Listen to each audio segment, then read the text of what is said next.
Hi, Roberta Burnes from the Kentucky Division for Air Quality.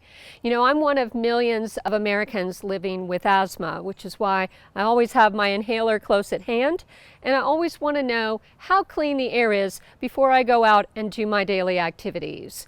Every year, almost 14 million school children lose days of school because of asthma. So it's important to keep track of how clean your air is. And the Air Quality Index makes it super easy.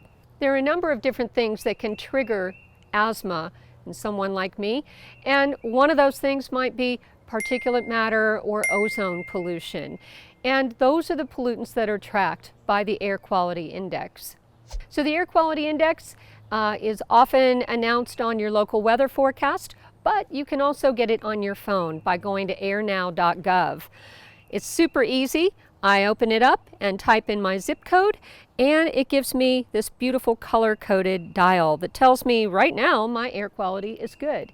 The colors mean different things. They mean how clean the air is, but also gives you recommended activities depending on what category you fall in terms of health. Air Quality Index makes it super easy to tell how to modify your outdoor activity if you need to protect your health.